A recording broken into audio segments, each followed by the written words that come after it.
And so today I'm going to talk a little bit about how I started my career in two separate avenues and ultimately sort of how that came together. And sort of preparing for this, just part of my process is that I tend to think very visually, and I pull Google images like these often when I'm trying to storyboard. So I'm going to run you guys through a little ad hoc version of my story as briefly as possible, hopefully somewhat entertaining in terms of this sort of journey that I was on in terms of years ago trying to figure out essentially a choice. And it felt very much like a choice between stills and photography. And, you know, that's sort of what I was told back in the, you know, mid to early 90s when I was starting out. And it was very sort of perplexing because it was like, oh man, I have to make a choice. And I was very confused. I was looking like that often. And so, you know, this idea that like, I can't do both. This was this Robert Frost quote out that, you know, you couldn't go on both paths. You have to actually choose one. And this is, you know, a girl who's choosing to be very idealistic and have her cake and eat it too, which is, I guess, sort of the goal of what, you know, I was after, which is, you know, is there a way to sort of be idealized about not having to make this choice? This is my thought process, right? Yeah. These Google images. But, you know, ultimately, I did sort of find this sort of equilibrium where the stills and the motion for me, I embarked on both, and they did sort of come together in a balance for many years where I would sort of call them separate but equal. And, you know, stills in this way, I think photographers, you know, we often talk about the aspiration to be cinematic. And I think cinema often talks about the idea of being photographic. So there is a brotherhood between the two mediums.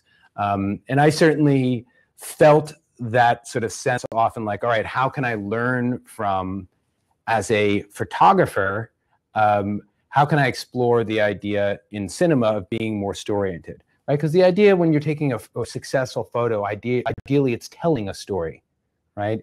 And oftentimes the aspiration when we're telling motion images is that they feel photographic and they have that aspiration. You're like, wow, I could just freeze on any moment of that film. That's like the best compliment you can give to a filmmaker, right? It's like, wow, I can just pause on that and it feels like a photograph. So there's a certain connection to that. However, there's also an inherent rivalry. If you ever try to do two things at once in your life, you're going to get jealous of the other. Grass is always greener. All those sort of realities that eventually happen. And so I found that my sort of harmony after a while was definitely sort of splitting apart. But then eventually, weirdly enough, you know, things sort of began to converge in sort of like a merging space. And I will get into some reference, but here are some references to merging. Specifically this, and there's been a lot of traffic in this merging space. And so I did think about this because there is a rush right now for photographers to suddenly become motion people. And there's also motion people who are like, wow, I can do frame grabs on my stills and I can take advantage of that. So everyone is aware that this is happening. There's a lot of pressure on photographers to become motion people, and there's a lot of pressure on motion people to be able to deliver still assets. And so, you know, that sort of merging, you know, is a good thing. And what I've tried to do, and I'm going to talk to you guys a little bit about, is how, hi there, come on in, guys. You're at the Google Images part of the presentation where I just show random things. No, but it's, but so basically, to sort of sum it up, I started to mix these worlds as depicted by this swirl here of my yin yang, and in this sort of zeitgeist of multi-platform, you know, this sort of became, you know, how can I sort of have that idealized, you know, have your cake and eat it too motto, you know, because that's ultimately the goal, is to try to find equilibrium in that space, right? So the problem with that, of course, is though that the world really has shifted, and over the last couple of years in particular, it's become a very confusing space because there are deliverables of GIFs and cinemagraphs and virtual reality and, you know, some other things, not necessarily origami and sock puppets, but that's what it feels like. Oftentimes it's like, you know, you sort of look sometimes in like your work order, what your deliverables are, and it's unbelievable the amount of crops and the amount of deliverables that you're delivering now on a particular campaign. So that's how it feels. It's not really. So a little more how it feels. And I don't know where this is, like that one is often how it feels too. It's very sort of, yeah. The deliverables appear before it starts or after? Yeah, no, so it's ideally, this is sort of a depiction, I think, of the experience of having all that, this sort of twisted up, and I often feel that this is what the agencies feel like, to be honest, is because it is sort of this mishmash where I feel there is this sense at times of they're like, oh, here, throw this and cross it over with that, and hopefully it aligns. And so back to my cake motif, though, this was an amazing twister cake that I found. They even had like the cow up there. Is that a real cake? That's a real cake that I saw.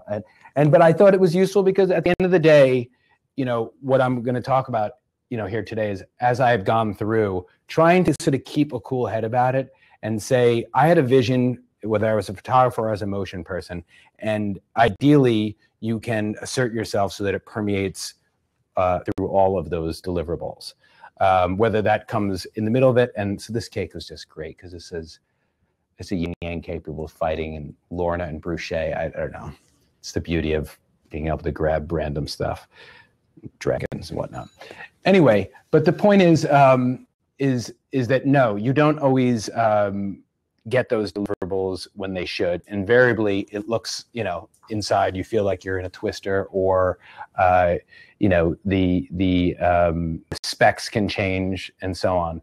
So I think it just comes down to staying ahead of the curve, and I think that's part of, like, if I'm going to have a lasting message for you as I go through some work, it's that. It's trying to anticipate that these sort of deliverables and needs right now are just a part of what the digital space is that, you know, brands and, hello, you know, whether you're trying to put, you know, promotional materials together for an art project or a film or whatever it might be, everyone's thinking these days about multi-platform. And I'm going to talk today predominantly about stills and motion, but that crisscross of like sock puppets and origami and virtual reality and GIFs is the other reality, is that it is no longer just binary, which opens up a whole nother can of worms.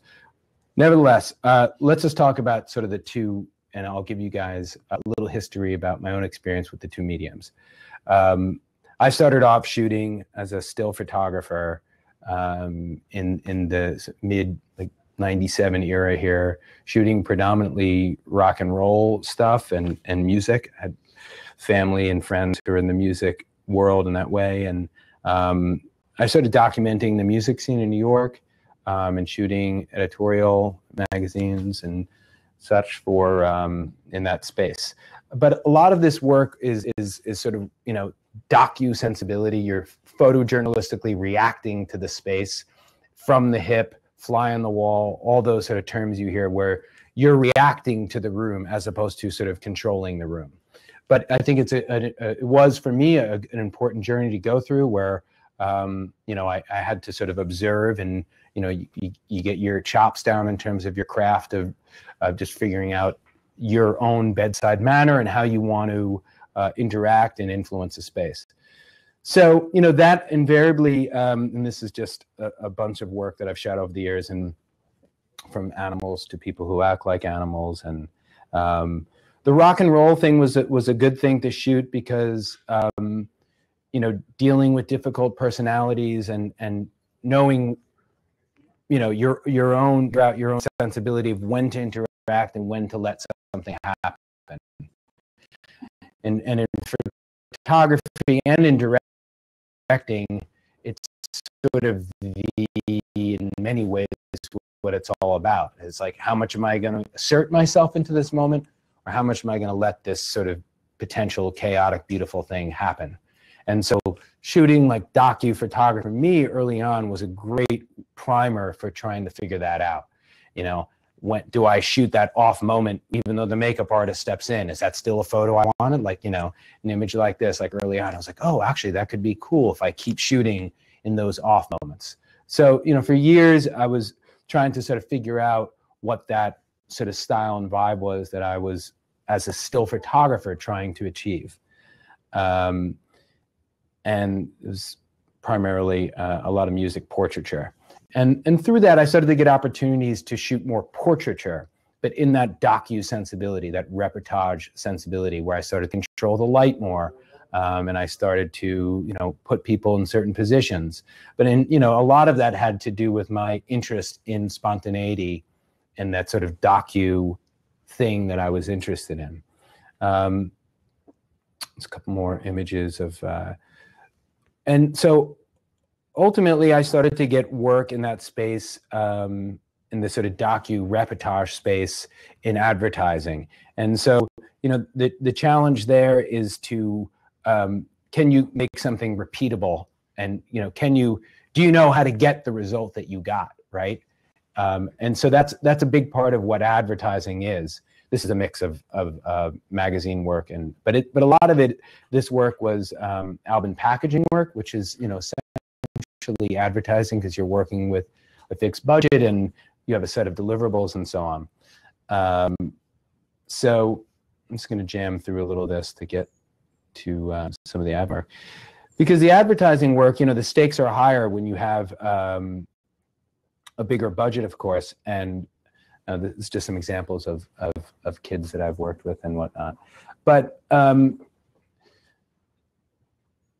don't mind showing it, but it's yeah. So you know, this is sort of an example of like intimacy, right? Where I was shooting sort of docu-intimacy stuff, and then I started to shoot in this style in advertising. And you know, in advertising, you have to recreate moments. You real person cast. You have to approve. You have to be able to know how you get the magic that you get.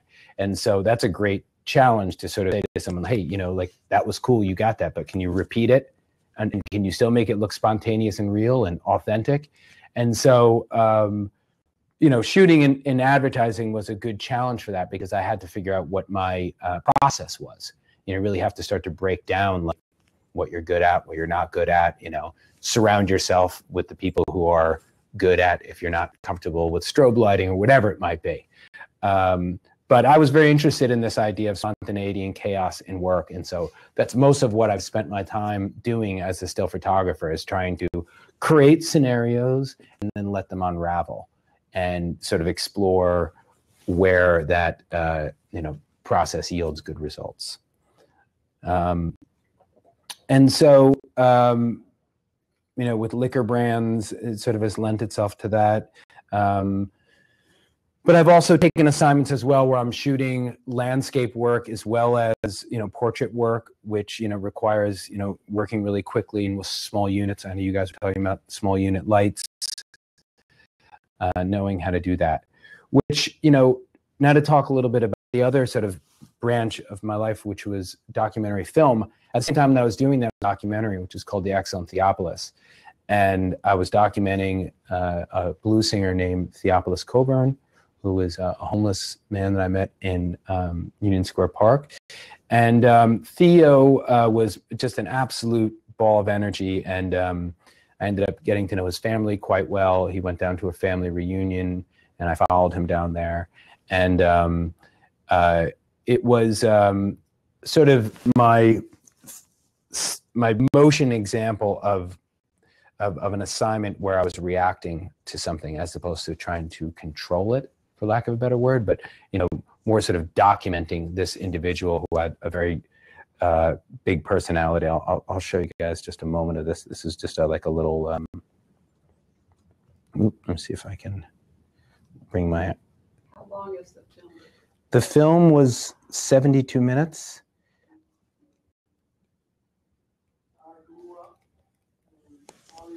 The remote for this TV?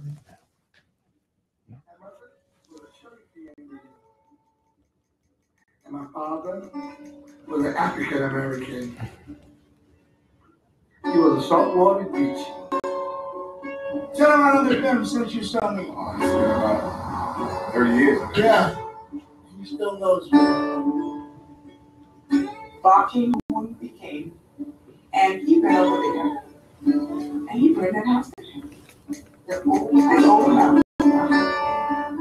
And why he did this, I don't know. See, no matter how many people that you have in the family, there's always going to be one different. There's always going to be one that comes out. He's going to do things different. And they love me for that because there ain't nobody else in the family can play that role but me. That's my role.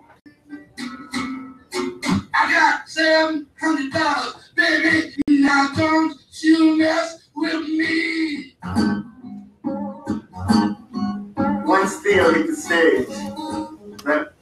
All right. So I'm happy to share a link, but I know we got a lot of ground to cover. But that film, was was a passion project. I became really close with Theo's family, and I really wanted to tell the story. Theo had been homeless. I really wanted to tell a story about an individual who, we walk by in New York City, sort of have a certain impression, like, oh, this person's just, you can put in a label on, that's a homeless person, blah, blah, blah.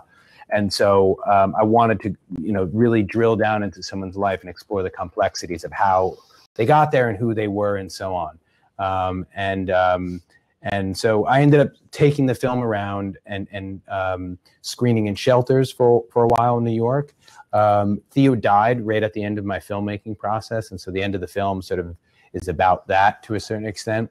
But the film, it had been a 4-year process, and as I was working on my commercial career, I was working on this, and it didn't have any commercial success for me, but it did give me a sense that it was something that I really wanted to do, and I appreciated that I had some influence on some of the community, the people in the shelters and so on. But I also left feeling like that there was probably another way that I could be more focused on what I wanted to do and how I wanted to influence whatever subject matter I was facing for my next doc. In other words, if I could be more deliberate, I remember thinking, I could have a greater influence. The other thing that sort of came out of this experience was, this is my father. And at the time, when I was making the doc, I didn't really understand why I was making this film about this African-American man in his 60s who was this musician, this derelict. And, so almost in retrospect, I realized I was trying to tell a story about my father, who I had a very, and still have a very strained relationship with.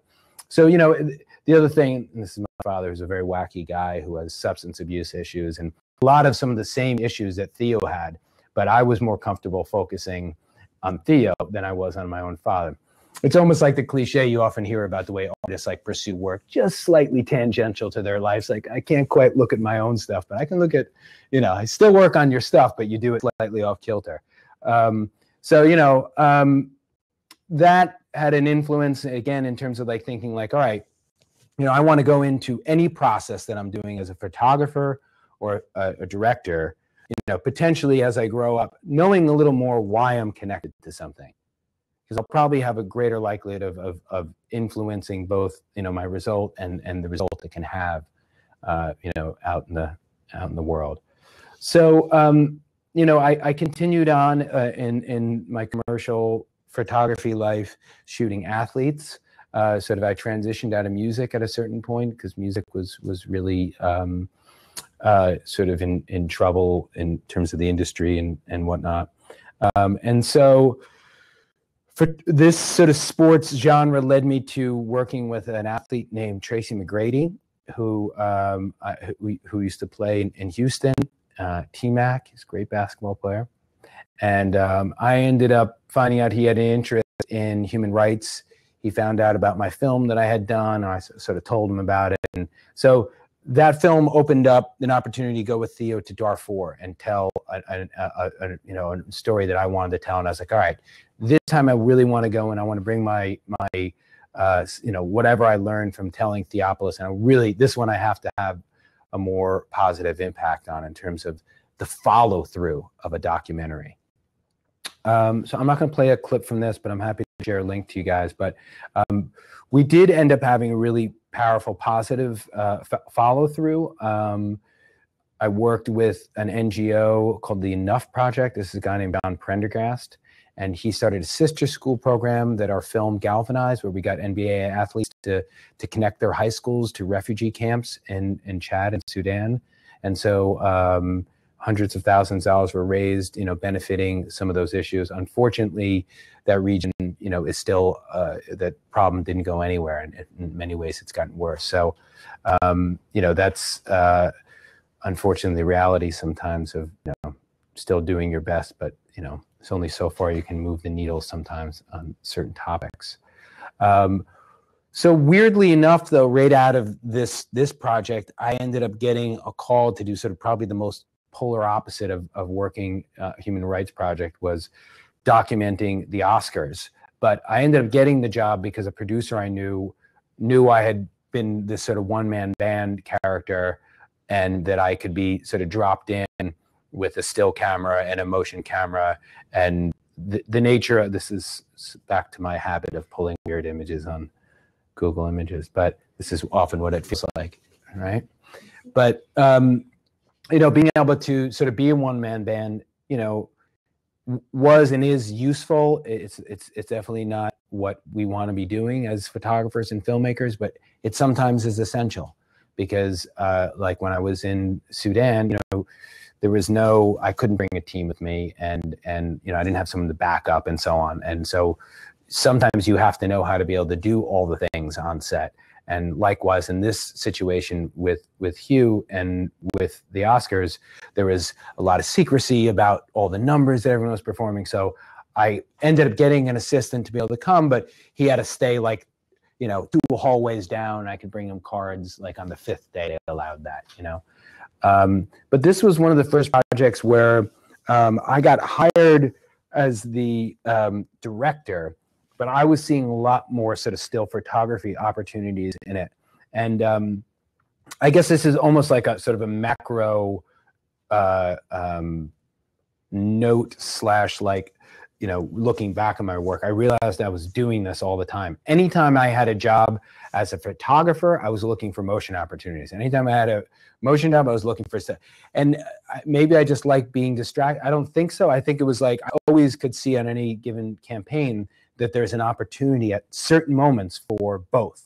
In part because I also started cutting in this way, back to my goofy yin yang thing in the sort of swirl bit, but I started work more and more. So I was aware that there was also some benefit editorially at times shooting stills in terms of just look and feel.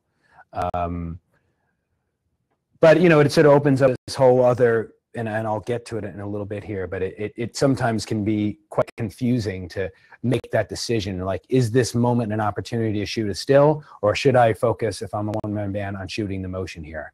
Assuming you're not frame grabbing from a motion rig. But that's sort of the decision one has to make.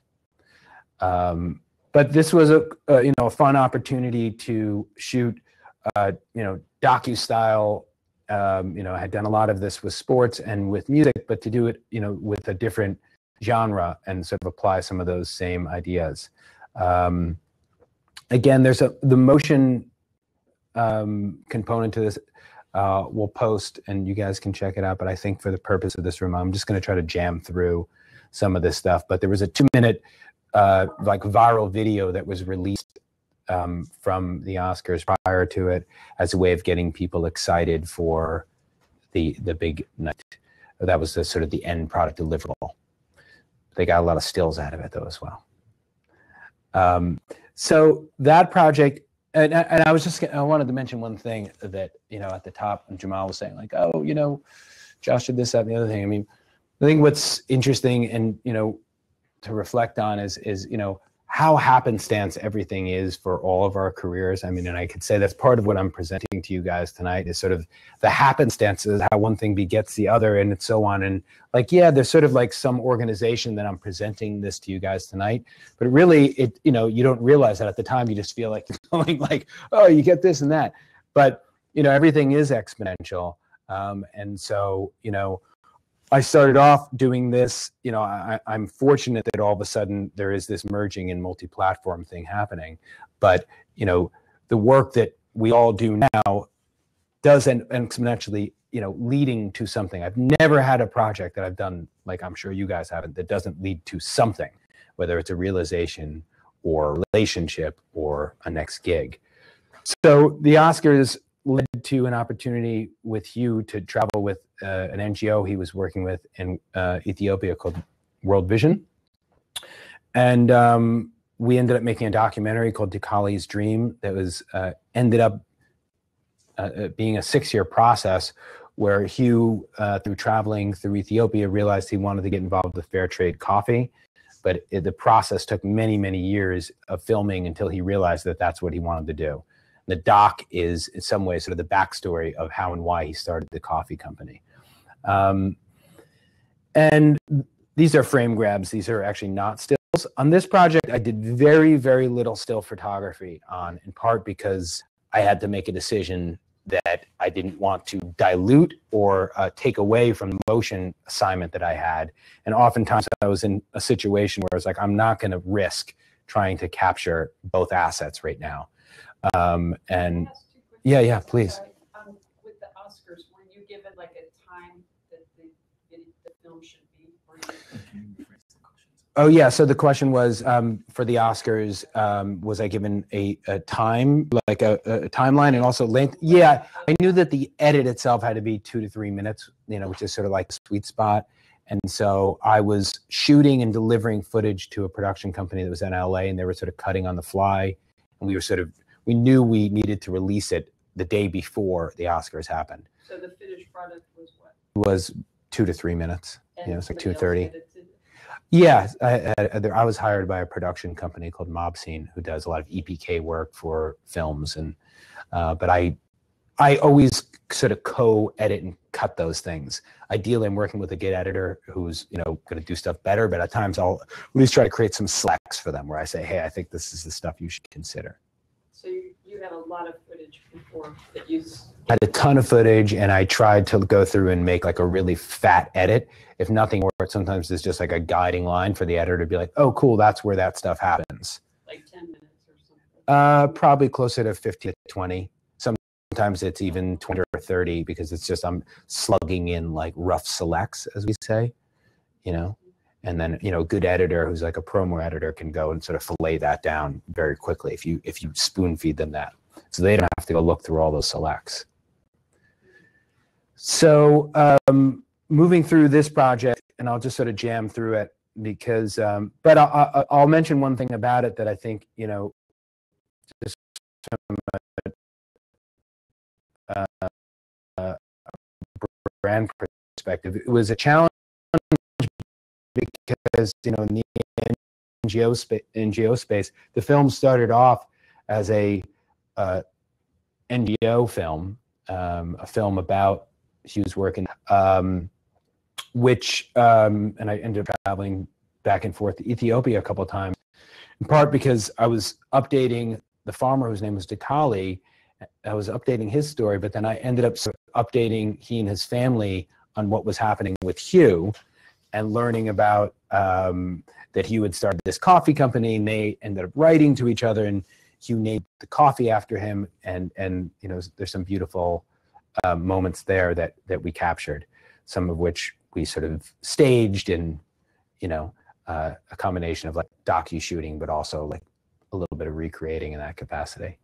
But yeah, there, you know, it was the film came out last year, and the coffee was they partnered with Curragh Green Mountain.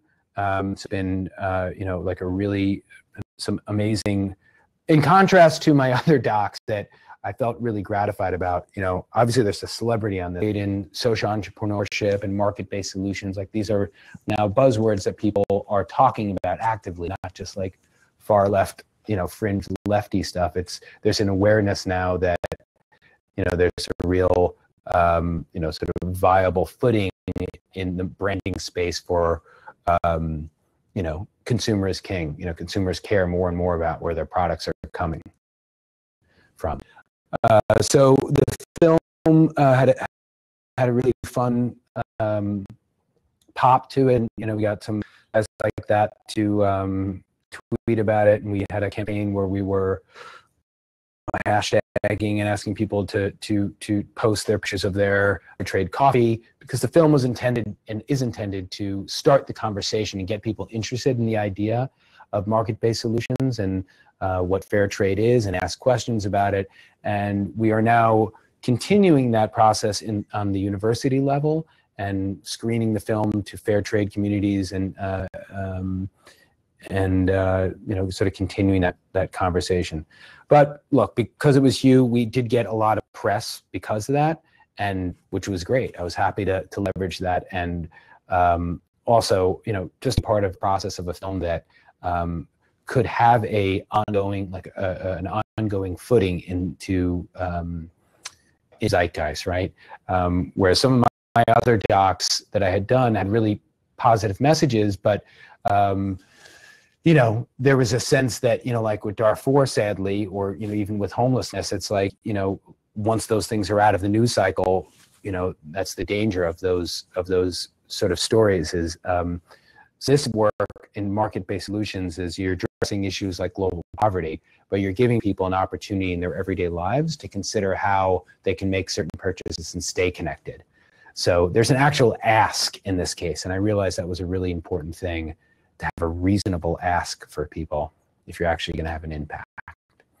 So the film, through World Vision, has screened, you know, in a lot of places, and mostly the thing that I was most enthused about was screening to high schools and to even elementary school kids who did hashtag Dream with Dukali, and, you know, really understood what this meant, this idea of dreaming and having this idea for a better life as a result of, you know, empowerment principles.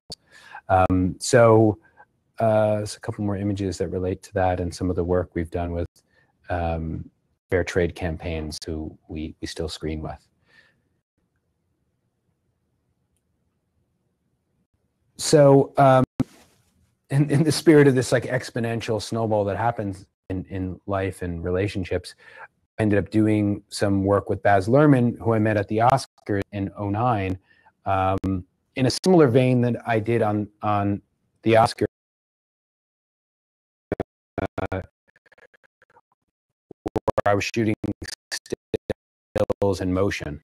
And so I worked on Great Beyond and Off for about 2 to 3 years through I wasn't being commissioned to shoot stills, but I realized there were great still opportunities there. And then they ended up being used. But I was predominantly there, like in these cases, to shoot the workshops which the director was using, you know, for his own purposes. But you know, in an effort to be sort of opportunistic for my own still career, always trying to find ways to capture both assets if possible.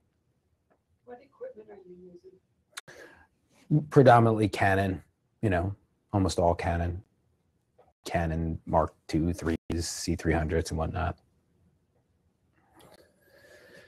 So I'll just jam through. There's a video that ended up, the sort of final deliverable was an EPK style video, which is on my website, and I'll give to you guys. But it was, you know, a juggling act, as these things are. But that also ended up opening opportunity to do some promotion to the film, and with Sung, which was a relationship that he had, and we did some videos related to integration with him with the product and the promotion, and there's some video out, and some more work that I did with Baz. There's an art project he did at MoMA where I did DOP work. And so from that, you know, the multi-platform idea, you know, is something, just to sort of bring it home here. You know, I ended up working with Usain Bolt and finding myself in a somewhat similar situation where I was being commissioned for one thing, but I kept on seeing there were these opportunities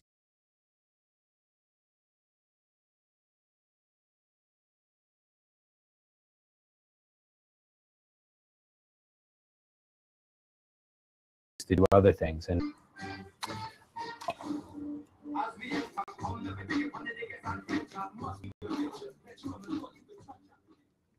I'll just talk as that goes. We don't need the music. But so with Usain Bolt, he, they would have like, Bolt would be in a room and they'd have like 5 magazines lined up for his time, and everyone would shoot the same photo of him. And it was the same photo that I got like 6 hours ago. And then he'd be exhausted at the end of the day and irritated. And, I saw that like over the course of years of working with him, and until finally I got it, it was sort of understood that it was sort of ridiculous. Like, why do we keep, it's a really bad model for the talent, right? To have all these crews coming at you. And so, eventually I was able to shoot some work with Usain where I was shooting both the component and the still component. And in this way, you're streamlining for your client not only the the resources of the budget, but you're creating a far more efficient experience for your talent. They don't have 5 crews walking in. You have a style continuity in your campaign as well. Because time and time again over the years, I've been in other situations where I'm on set as either a still photographer and I have a motion guy coming here capturing, and we're not working together, or I'm a motion guy and I've got a still guy coming capturing assets. And so through the years, what I've tried to do is get out ahead of that curve. And this was an example of a campaign where I was able to shoot the stills and the motion. And so over the last couple of years, I've really tried to preach the benefit to that, not only from a budgetary standpoint, but from a just an efficiency standpoint for the talent, whether it's Usain Bolt or this girl or whoever it might be. You can there's tremendous efficiency in that.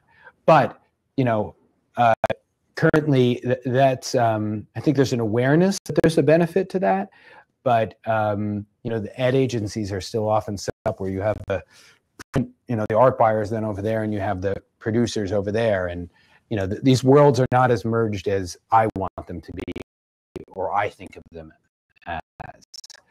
So I think the onus, is on to us, assuming you guys are interested in this platform, is to, I think creatives need to be shown that there's efficiency and benefit to it. It's not just about saying like, hey, I want to control all of it for my ego, or I don't want to have other people on set.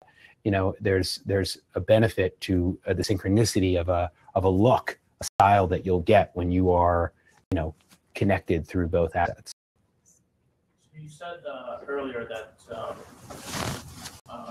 that you didn't want to do still and miss out on the motion. Yeah. So have you figured out a balance? Yes, I have. I'm so happy that you paused me to talk about that, because a lot of that one-man band, the ridiculous imagery that I had up, where you're doing one, it's just not realistic. And so if somebody hires me now to do one-man band, I say, well, okay, you want to hire me to be the one person, but I'm not going to be holding, there's no such thing as that.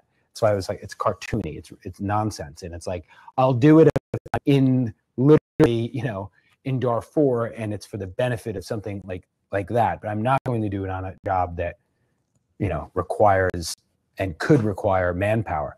So what I do now is I work with people who I think, are really strong DPs who have, docu-sensibilities that I can communicate with. And so I rarely operate, I should say. Even if I'm DOP, I'm still hiring an operator who's going to shoot so that I can actually pay attention to my subject, really. Because at the end of the day, it's about your subject, and it's about, if I'm making the argument that it's in my subject's best interest and sort of the vibe of the room, well, then I have to not be distracted, right? So what's better, 5 people coming out or one guy being, well, it's all the same. So, you know, the way that I go about it, and I think really it's the only way to sort of be, you know, efficient about it, is you have to make sure that you have a crew who can support gathering both those assets. So I keep 2 separate teams. I have a stills team, you know, a still tech and a still assistant, sometimes co-shoots with me. And then I have a motion team and 2 shooters there and their own techs. And then we have 1 gaffer who's lighting consistently and painting the same light for us. So it's not possible for me to do that, but it is possible for me to say to my subject, hey, you're gonna have a bunch of stuff happening there, but don't worry about it. Like, we got this, you know, we can take care of it, you know, there's gonna be 1 person, not like 5 guys competing to try to, you know, the shot. So you're not shooting? I'm shooting the stills when, like in this instance, like this particular campaign, it really varies. Sometimes I'm hunting for the still first, and it really depends on sort of how meticulous the deliverable is. Like on this new school stuff, they were billboards, and they were very meticulously art directed shots, and like we were moving every little thing. So I was shooting on a remote, on a still, on a monitor, and our art director was signing off. And once I had that took 2 hours of rehearsals and nuances. Then I brought in my guy on a gimbal and like a Ronin, like a really smooth, and we did like a whole Aaron Sorkin thing where we wound the clock back and somebody walked through here, but the set was already approved and locked off on. So then I could do that because the image was approved, right? The art direction. But in other cases, like this Altec Lansing thing, I'm shooting more of a docu-motion thing, and then it's not so much precious about like all the details. So it's a much quicker moment that I'm capturing with the still camera. And so I often can see where maybe I would want the still if I'm watching the monitor on the motion, and then I'll pause my DP and be like, we'll back out, you know, boom, and I come in and try to do it as quickly as possible. So, and then, you know, cinemagraphs is this other medium. I don't know if you guys are seeing them or aware of them, but they're a fun sort of hybrid of what stills and motion is all about, where you're shooting a still image and one part of it is motion. And so that's been sort of a fun like merging of both worlds, because it requires you know, sort of a motion sensibility. And here's one more I'll show you guys. Those are used on websites like loops. Yeah, so this would be loop. This is in perpetual loops, and I just because this I don't have a program to loop, but they can be on banners, or now they're digital 4K kiosks that these were on.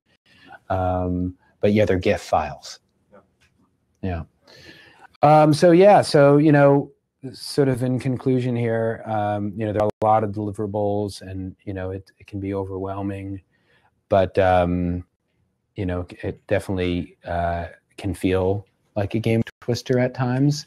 But you know that that's often the way you know, the agency might feel, or you know, a set might feel. It might feel that way, but it's your job as the director and the photographer to stay idealized and in control, right? And remember, like, it's better to control and have your cake and eat it too than have, you know, multiple people gobbling up, you know, the time and energy of your talent or of the creative. So yeah, remember these images. I hope they're helpful. So I would try to get a 15-minute Q&A, and then you can just say all the questions. Oh, right. Yeah, the audio. Yeah. When you're shooting like documentary stuff, how do you? I mean, in regards to like keeping things in focus, like when you went and shot all that great Gatsby stuff, and you're just kind of capturing all this behind the scenes stuff. How much stuff do you? I mean, is there a certain lens you use to make sure everything is primarily going to be in focus at all times? Or Do you mean like literally like sharp focus? yeah, where it's, No, I mean, I tend to just, I'm not going to be shooting on prime lenses in those cases. I'm, shooting on 24 to 70s and 70s to 200s. And I'll have like a 300 there, but I like to get close, for those moments. So I'm usually closer to like, a 24 to a 50 when I'm shooting that stuff. But in terms of sharpness, I shoot manually, and I don't know. It's just the way I shoot in those spaces where I'm, just trying there's plenty of out of focus stuff that comes out of it, but weeding it out. yeah. Is that what you were? Yeah, the question was ultimately about how to keep things in focus, right? Yeah, I mean, honestly, I think as a rule, I try to keep the most uncomplicated equipment with me, and even when I've done work abroad, I'll opt for taking a camera that I'm comfortable with, or maybe even has lesser quality if I think I'm going to have an easier time charging it, or I'm going to have an easier time knowing how to use it. I'd much rather have a lesser quality and get more out of it, because I've been in situations where I'm too ambitious about some aspect of that, and you're like trying to change and you miss the moment, right? That's why phones have changed everything, because you can actually get a moment. So I try to be as unencumbered as possible by like the technicalities. What was the impetus for making the transition to motion? Was it when you saw that artist, the homeless artist, you thought, okay, this is my opportunity to go from photography to... Yeah, so the question is about why did I try to branch out from just still photography? I mean, I guess I should have said, sort of in walking down that path initially, that I always had a mindset to do both. My desire was not to choose one or the other. And I really, and I was advised not to do that repeatedly by people. And they were right. I think I actually got lucky that this merging thing happened, because I think it would probably not have been the best move, like starting two disparate careers to a certain extent. But I was interested in being a director, and then photography was always like, all right, I want to learn about lensing, I want to learn about film speed. And I was like almost thinking about DOP and cinematography work. And then it sort of changed for me. I ended up becoming more successful quicker as a photographer than, docu world. There wasn't much sort of commercial, as many possibilities.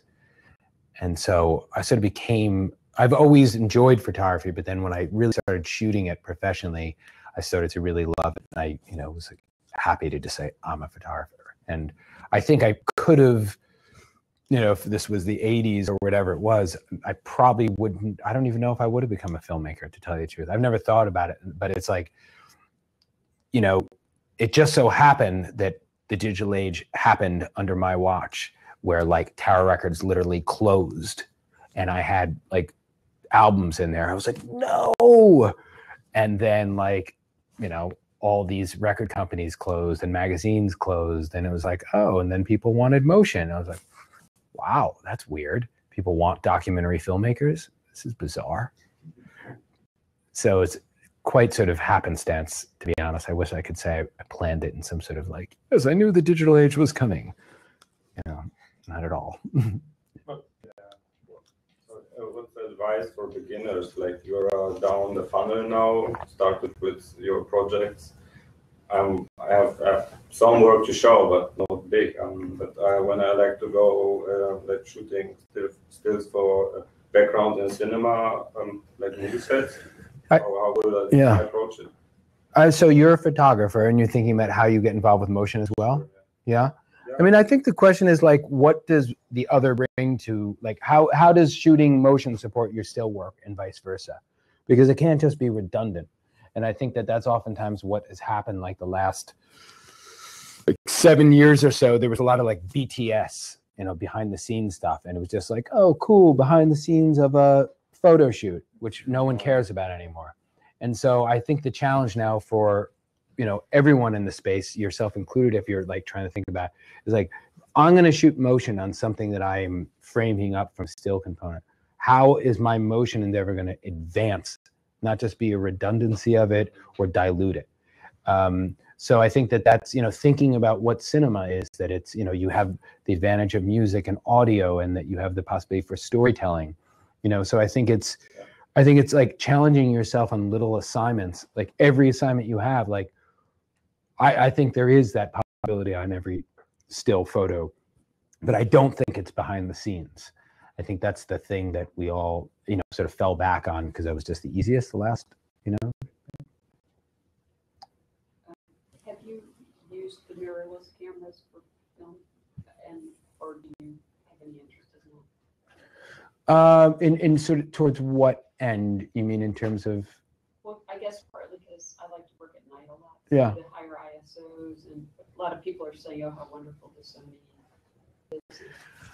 I love the bigger chip, like because I used to shoot available light, so I've been blown away by all those bigger chip. You know, anything that has to do with like capturing imagery with less obtrusiveness, I think is incredible, because the less you can squash the moment, and you don't have to light something, the easier it is your subject, and you're bringing less attention to yourself. So I think it's like the Gilded Age for that. So it's you know, I love that type of shooting.